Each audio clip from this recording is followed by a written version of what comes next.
I've spent my life translating words from tongue to tongue, from shore to shore, from melodies to metaphors, from what was said to something more.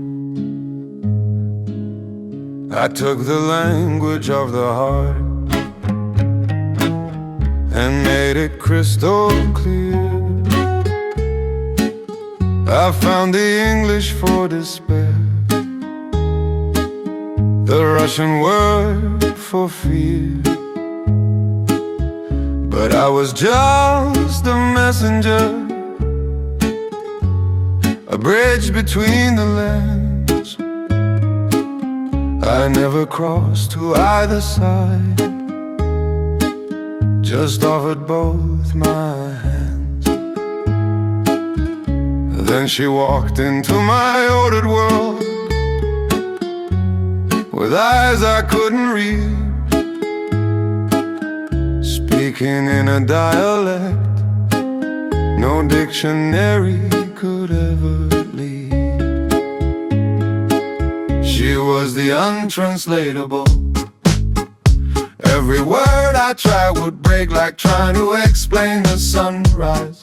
To those who stay awake, I searched through every language known for what her silence meant. But love, I learned, is not a word, it's an accident. I asked her, what does this gesture mean? She smiled and walked away. I tried to analyze her laughter, but it had nothing to say. She lived in pure sensation, no grammar, no design. While I was trapped in translation, reading between every line. I wrote her notes in 7 tongues. She answered back in none, just took my hand and led me where all words came undone. She was the untranslatable. Every word I tried would break, like trying to explain the sunrise. To those who stay awake, I searched through every language known for what her silence meant. But love, I learned, is not a word, it's an accident. So I did something I'd never done. I closed my dictionaries tight. I stopped trying to understand and just lived in the light. For 3 months I was translated into something pure and new. Not the bridge between two meanings, but the meaning breaking through. I stopped asking what she felt and started feeling too. She taught me that some truths exist only when you're living through. Then one morning she was packing, moving to a distant place. I asked her, what were we exactly? She turned and touched my face. You wanted to translate me, to decode what we had made, but I was never meant to be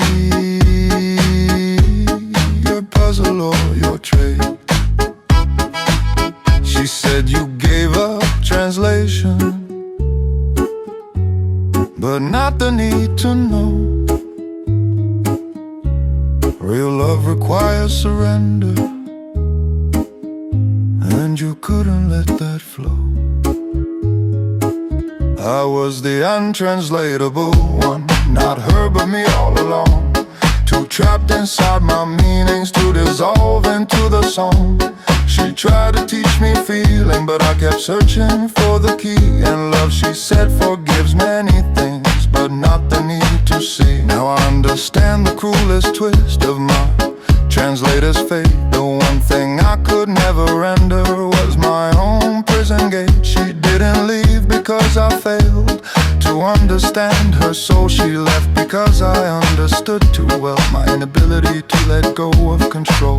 Sometimes I see her in my dreams, speaking words I almost hear, and I wake up trying to remember if she was ever really here, or if the real translation I was always meant to find was not her heart into my language, but to leave my language behind. They say a good translator disappears, becomes invisible in prose.